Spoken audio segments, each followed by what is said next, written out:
The opinions expressed in the Brothers-in-Law show are for informational purposes only and are not a substitute for personal professional legal advice. Thanks for tuning in to Brothers-in-Law on Go Country 105. I'm Larry Mandel. And I'm Rob Mandel. And we've been trial attorneys here in Los Angeles for over 40 years. On our show, we will discuss current events, talk about legal issues, and have some very entertaining guests stop by. So stay tuned every week for Brothers-in-Law right here on Go Country 105.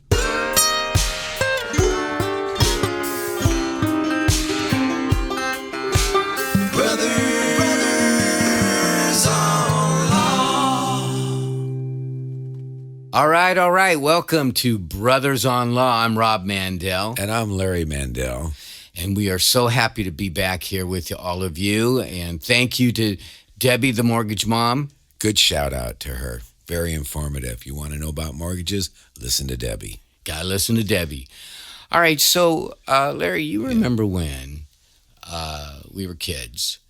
And I do remember when we were kids, Rob. I barely remember that. It was a kind of a traumatic experience for me growing up as your little brother. But anyway. Well, you deserved everything you got. But you know what? You're going to talk about bicycles for a moment, right? No, I was just going to talk about that and everything else that we would just do. I mean, you'd ride around on your bike with no helmet. Stingray. On your skateboard. Yeah, on your Stingray, exactly. Your skateboard with no helmet. And mini bikes. We had mini bikes. We had dirt bikes. Yeah. And none of us wore helmets. Didn't even think about it. Didn't think about head injuries back then. Boy, has that changed now, hasn't it? Yeah. Why do you think that is? Because we need to protect our heads. Right? But why do you think, how do you think we've become more attuned as a society to that? How do you think that's come about? I think it's just evolved over the years where people have had these head traumas, and as we have scientists and doctors research it and look into it more, they've decided that, look, this is a problem that we have to somehow figure out a way to provide safety for kids and football players and things of that nature. And that's why we've had helmets that have been improved over the years. And we got to protect ourselves. And we've made kids wear those helmets on the bicycles. And it's a good thing, because head injury, as we've learned as lawyers who focus on brain injury. Traumatic brain injuries. Yeah. Right. Traumatic brain injury, the victims go through a lot. And it's very, very serious business. And, you and I, we like to kid around on this show. But what we do for people is serious stuff. Right. And we're very, very fortunate to have with us two guests. Two guests today. Today, two guests. Right. And tell us about our guests for a moment, Larry. Well, we have Dr. Daniel Franc, who is a neurologist, and he's here today to talk about traumatic brain injuries and brain injuries in general and brain disease. That's right. He's a foremost expert in brain traumatic injury and pathology. Right. And who else do we got? We have here today one of our clients, Ramon Ray Urrutia. And Ray, unfortunately, was a victim of a fall where he suffered a brain injury. And he's going to help us talk about that. Yeah, he's been great. He's gracious enough to come down here and help us talk about something very personal and painful for him. But it's a good story. It's a good story because how Ray has battled through it. Right, We're going to talk about that. But first, let me introduce Dr. Dan or Dr. Daniel Franc. Doctor, tell us just a little bit more about yourself. Sure. Thanks for having me. Yes, and welcome. Welcome, Dr. Dan. Thanks. So I've been very interested in researching and taking care of patients with traumatic brain injury over the past 10 years. I've been very involved with looking at some of the mechanisms that cause traumatic brain injury to be so difficult and complicated to treat, as well as looking into new treatments to really help patients overcome those traumatic injuries. And you run a clinic that specializes in brain research and whatnot in Santa Monica, do you not? That's correct. What's the name of that, Doc? I'm sorry? What's the name of the clinic? So it's the Los Angeles Brain Science Project. We're using more advanced brain imaging techniques, functional MRI, to better characterize what happens to the brain after a traumatic brain injury, and to try to help understand why some patients have, issues with concentration, memory, focus, difficulties with the mood, and just general difficulty with carrying out all of their life's goals. Yeah, we talked about this. It's kind of evolved. This is kind of new on our agenda as far as the treatment and diagnosis and things like that? I would say in recent years, there's been essentially a sea change. We understand so much more about the brain in general, but especially with traumatic brain injury. I think we have a fundamentally more advanced understanding of what happens and essentially what we can do to help intervene to improve patients' symptoms. Hey, before we get too much more into that, I want to say hello to Ray on the air. How you doing, man? Good. What's going on, guys? Hello, Ray. Happy to be here. We're happy to have you. Thank you. And We Ray really has a appreciate it. very interesting story. Let's talk a little bit about your background, Ray. You were a football player in the Lake Elsinore area, right? That's right. Yeah, I pretty much. And you were a high school football player, and you were also captain of your team. Yeah, I was. Yeah, so I pretty much started playing football at a young age. I think for me, it started when I was around 7 years old, all the way up to high school.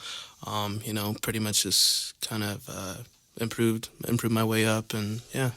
And you were a monster, though, on the field, right? You were a beast. He was a force, right? Tell us about that. I would like to think so. I guess for someone with my height and stuff like that, I really, for me, it was just I never really like. I guess when I would see people on the field and stuff, like I guess height or weight really never really mattered to me. But it was just something.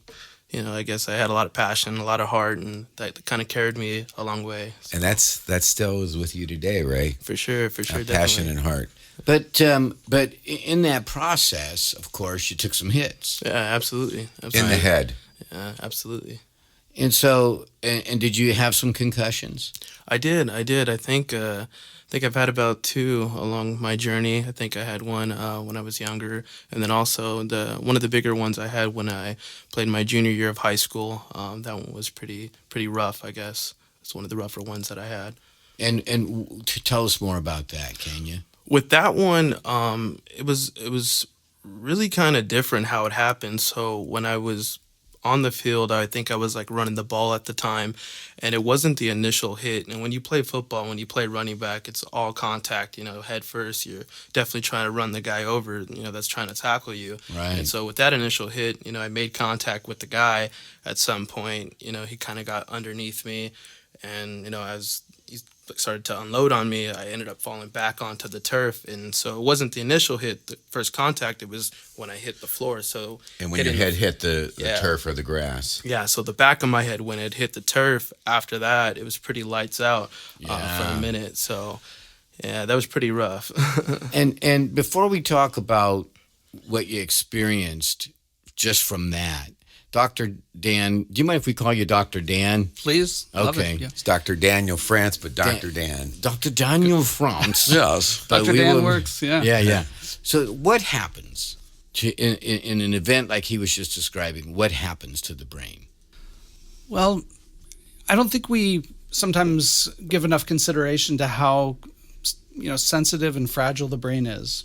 Compared to other organs in our body, the brain is extremely, it's soft. It's very complex. It's how it's structured, and it's very prone to forces. It's well protected within a skull, but when we fall down, hit the head, there's often a shock wave that travels throughout the soft tissue of the brain, and that causes, in many cases, a disruption in the way the brain is set up, often leading to some loss of consciousness. It's it's essentially this shock wave that travels back and forth. So we call it a coup and contra coup, as that shock wave bounces, and the brain essentially bounces from side to side within the skull. Now, Dr. Dan, my understanding, though, is also if you don't actually have the trauma, but your neck, your head moves back and forth like a whiplash, can that also cause, without actually an impact to the head, but let's say you're hit from behind, like we handle rear end type collisions and things like that, your head is rattled still, and does that affect your brain too? Absolutely. It's, very similar to, if someone were to have a bull whip and the snap at the end of the whip is essentially what happens with the head. If there's a force that goes through the neck, it causes a really quick force that travels, and that same kind of shock wave, almost, the same thing that would happen if you were to hit your head on the ground can happen with that kind of whiplash going through the head like that. But how does this back and forth whipping, or the coup contra coup that you were talking about, how does that actually damage the brain? Well, so speaking a little bit about how complex the brain is. So we've got trillions and even more connections between the little nerve cells within the brain. So that shock wave on a microscopic level causes those connections to essentially dislodge.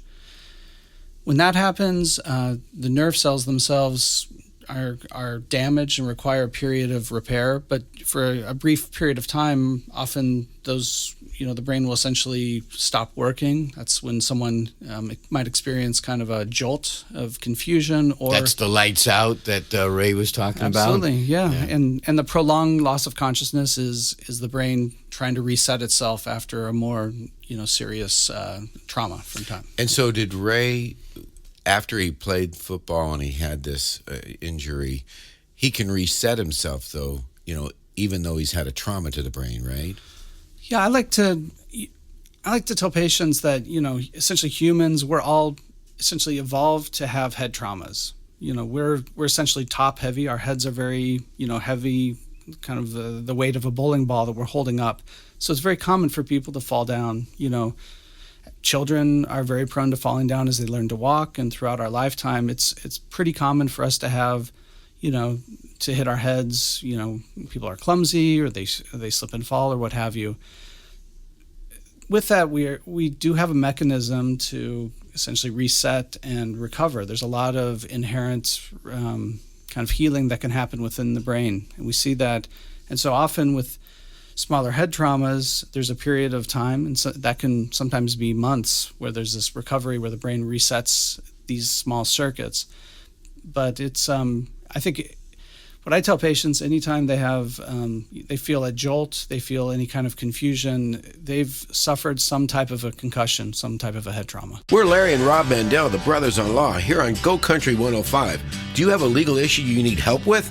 We want to hear from you. Find us on Instagram and send us a message. Then tune in on Saturdays at 8 a.m. right here on Go Country 105.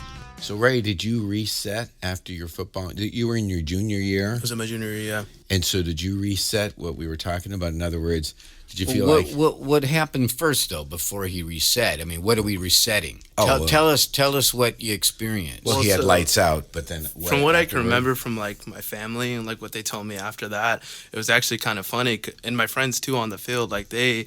Like, for me, I was still back in the game. I still was, trying to, figure out what the heck was going on. You were still running the ball? Yeah, at that point, yeah. But then at some point, like, I just remember, like, just not realizing where I was at. And one of my friends was like, no, we got to get this guy off the field, So after that, like, it took me a minute to kind of remember where I was at, what I was doing. My mom took me to the doctors, got all checked out.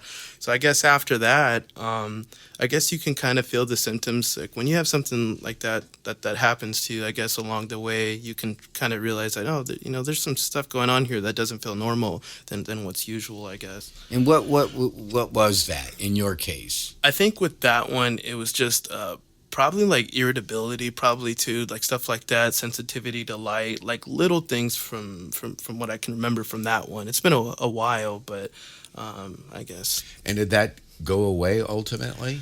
I think it stays with you for, I guess the next couple months or whatever. But I think moving forward, it eventually kind of goes away. But you never forget what that was like, I guess, Right. when Because you were you- going through it at the time. Because you played football your senior year too, right? Right. Yeah. So eventually, the next year after I got cleared back, went through the whole process with that. I ended up playing my senior year as well too. So Without incident, without any head trauma. no, from what I can remember, no. So I'm pretty much just bounced back. And In that case, for that football concussion, they did a CT of your head, your brain, and they read it as normal. Right, that's correct. But that wasn't the case after you fell, and we can talk about this case that Larry and I represented you on rather recently. We just brought it to conclusion this year, right? Was it this That's year? right. It was This year. And Ray fell. Dr. Dan was one of our experts on the case, our main neurological expert. And basically, what happened? Go ahead. Well, Go ahead and tell me what happened. or I can have Ray tell what happened, but I don't know that Ray remembers. Do you remember what happened? I like Ray. it better when you guys tell it anyways. Well, Ray leaned against a fence. He leaned against a fence, and on the other side of this fence was a 10-foot drop that no one could see because the fence was, you couldn't see through it. It had wooden slats through chain link. Yeah. And it And was it wasn't this old, secured. Someone had detached this fence from its footings and neglected to put it back. And it was in a parking lot area. And bottom line is, according to the witnesses, you fell headfirst right through this detached fence into this 10-foot concrete-lined ditch or pit. Shaft.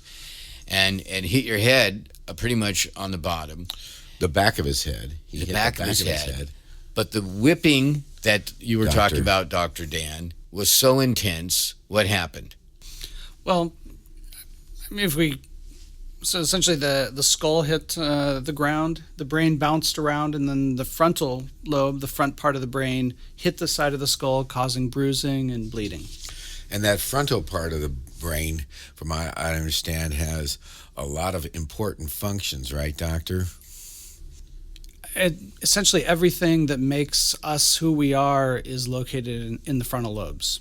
And what's often very difficult is other parts of the brain may control things like vision and movement and sensation, and those parts of the brain can be easy to detect abnormalities, but the frontal lobes, which control things like being social with other people and having motivation and being able to make a plan for oneself and carry it out, that's all in the frontal lobe. And when there's damage there, it can be subtle, but it can change essentially every aspect of who we are. And Ray had a rough go for a long time, right, Ray? That's right. Tell us about that, man. Please. Well, I think directly after my accident, I mean, just with my experience with football and like having I have a younger brother and an older brother as well, and so we're always roughhousing, always ended up in the hospital, in and out. And so I think, as far as injuries and stuff, like, if you think about scars or bruising or breaking, it's like, okay, I can get through something like that. That's easy. That stuff's easy. But I guess when you're talking about the brain, with some of the stuff that I dealt with after, the scars that you can't see, those are some of the hardest stuff to overcome. And so after my accident, I really didn't realize that I had a problem until like I was at home, started forgetting certain things. My irritability had increased. I was losing my keys. I couldn't focus on my thoughts or organize my thoughts. I would get stuck between words. And even now, sometimes, I have that same problem too. And I mean, that's not something that I've ever battled with before. So dealing with something like that, I knew that there was something wrong. I could see it in myself. My family knew there was something wrong. But for me to accept it, that, okay, I need to get some help because something's not right upstairs, And so in my case, that's, I guess, what happened with me, along with a lot of other stuff that I forgot to mention. But You were homebound for what, about 9 months? yeah, it was rough. Some of the roughest stuff that I've ever had to deal with. A lot of dark times for sure.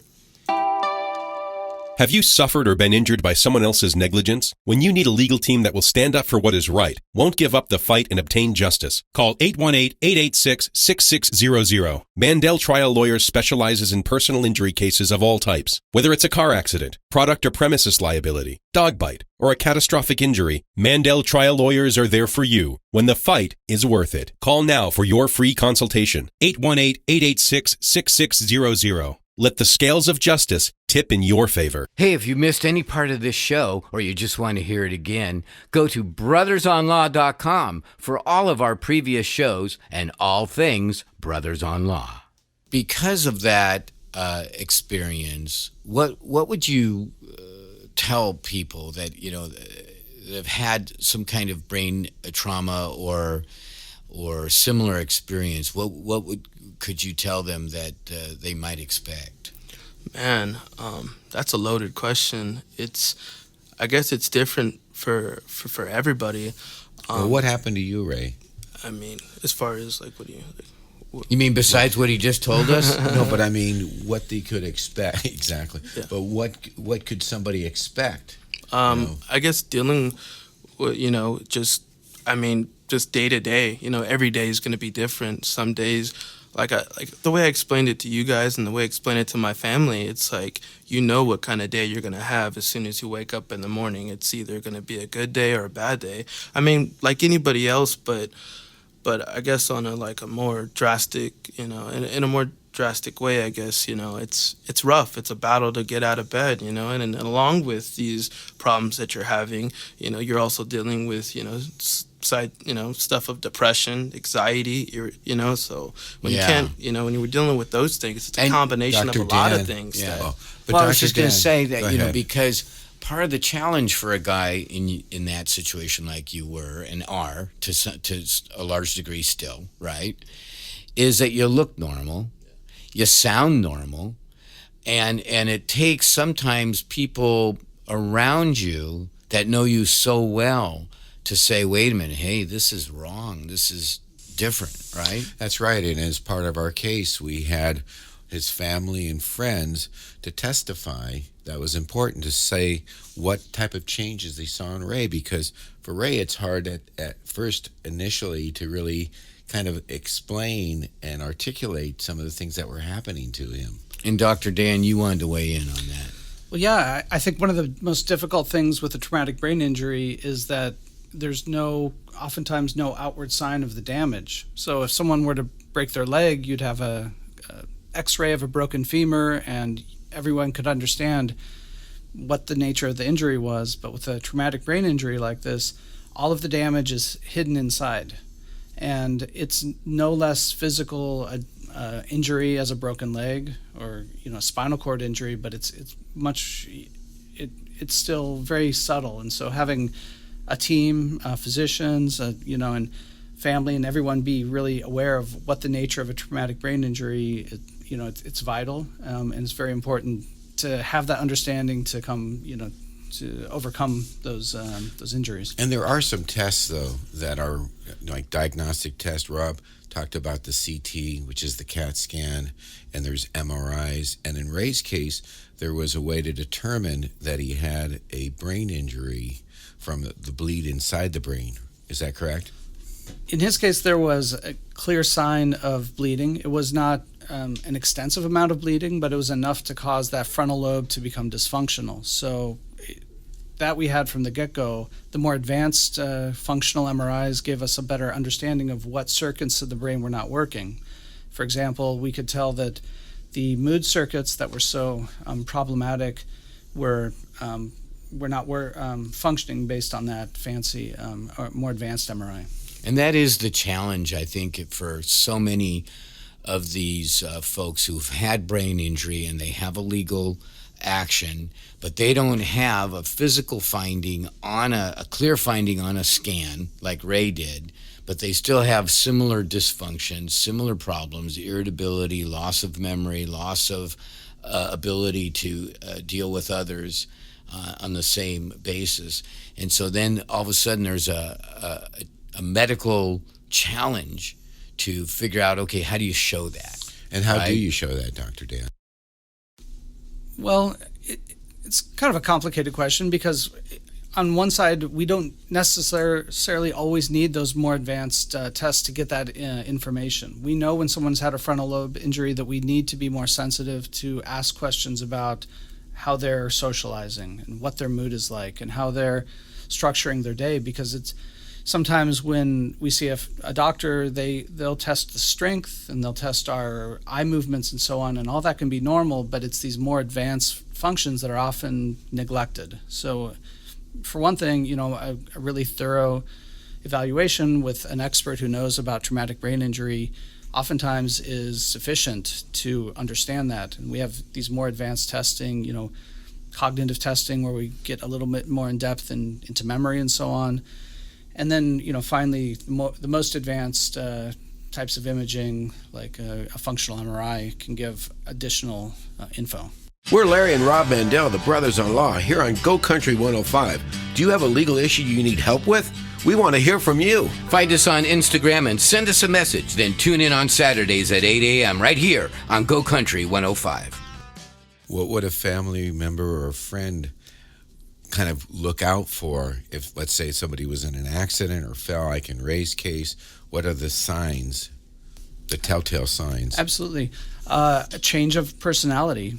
Not wanting to do things, participate in activities that used to be fun. Just depression, anxiety. Right. Absolutely, a change in sleep patterns is very common. Difficulty in school or work performance. Dizziness, feeling a little bit unsteady on the feet. Those are all classic signs. Anyone who's had a concussion will probably attest to the fact that those happened, and unfortunately they're not always recognized as bona fide symptoms, but they're very real, and they're very real, and they interrupt one's ability to function, to be a productive member of society, right? Absolutely. It's vital to have those really advanced functions to even figure out how to get up in the morning and what to do with one's day. If we don't have that ability to structure the day, we're lost. Right. And Ray, you struggled with those things I did, for a long time. And one thing that I would add too, before this accident, I was working 2 jobs, doing my thing, like anybody else, working hard, and so when I got blindsided by this accident, things weren't so easy to kind of get back into. Everything completely changed after that. The way I like to explain it, it was just my life pretty much just took a different turn, I guess, and before this I was I like to think that I was like a social butterfly, can talk to anybody that I wanted to and stuff like that, right. But I mean, after my accident, it was just all I just liked being alone, and that was a rough place, because it was hard for me to socialize with other people. Sometimes I still battle with that. That's something that I'm trying to improve in myself, but I mean, it's still a battle as I move forward in life. So Stay connected with us on Facebook, Instagram, Twitter, YouTube, and of course, brothersonlaw.com. Hey, if you missed any part of this show or you just want to hear it again, go to brothersonlaw.com for all of our previous shows and all things Brothers on Law. Well, what I want to say is that this is part of a 2-part show, a 2-part series that we're doing special on brain injury. And we're going to be coming back next week with both Dr. Daniel Franc from the Los Angeles Brain Institute and our client Ray Urrutia, the football beast on the field, and but also our hero. Also a guy we look up to immensely. Yeah. And as what I was going to say is not just a fighter on the football field, but a fighter in life. Yeah. Who fought hard as you can fight against all the odds and a brain injury and dealing with a case, an overwhelming monster of a legal battle. Yeah, it was a big fight. Right? Yeah. And so we're going to wrap it up for this week. And I invite everyone to tune in next week for the second part of our special show and our special podcast on brain injury and how to recognize it and how you can deal with it. Thank you, guys. Anyway, to all our listeners, thank you for tuning in, and check out our next week's show at the same time, 8 a.m. here on Go Country 105. And remember, Let the scales of justice tip in your favor.